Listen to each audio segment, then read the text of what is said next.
Now, the NDP government did table a balanced budget today, and here are some of the key highlights. Making the rich pay more with a new 20.5% tax rate on all income earned after $220,000 a year. That's a 4% increase. The 7% PST will also now be applied on sweetened soft drinks for the very first time.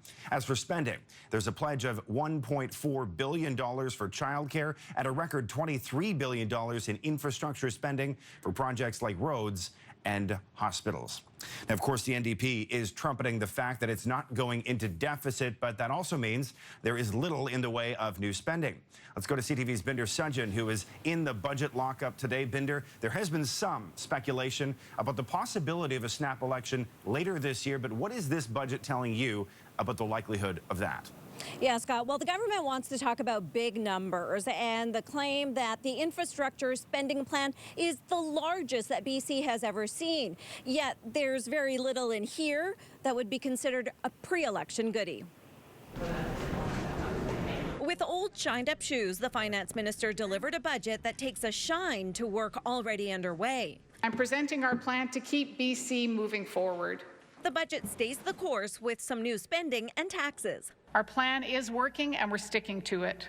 Sweetened carbonated drinks previously exempt from PST will now be hit with a 7% tax. And those earning $220,000 plus will see their personal income tax rate rise 4% to 20.5%. We had been advocating for changes to the threshold on the employer health tax, the health tax. We did not see that.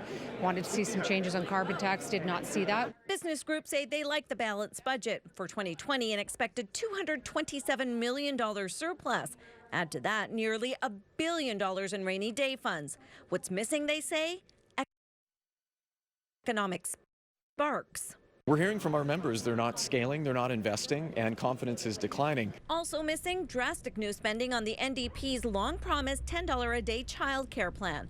Although the government says families of more than 20,000 kids already pay that or less. And that's what most families are waiting for, access to a $10 a day space.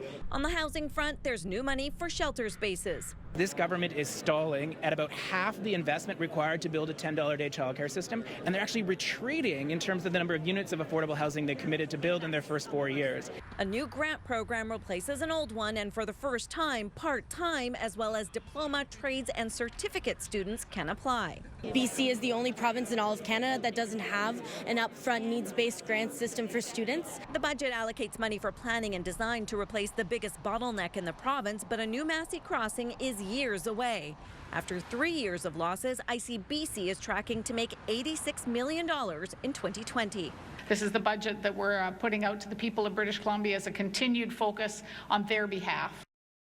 And so ICBC is expecting to post a surplus for this year, 2020, and that is before those major reforms take effect. Of course, we're moving to no-fault insurance, and ICBC and the province expect that ICBC in the next 3 years will also be making money. Now, as far as that infrastructure spending goes, Scott, it goes on the capital side. So it's not leading to a deficit, although it is a lot of spending.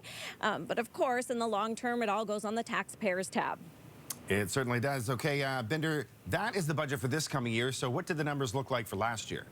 Yeah, so the government is expecting to close out 2019 with a $203 million surplus. Of course, there were shrinking surpluses that we saw throughout the year, but that is what they expect for 2019.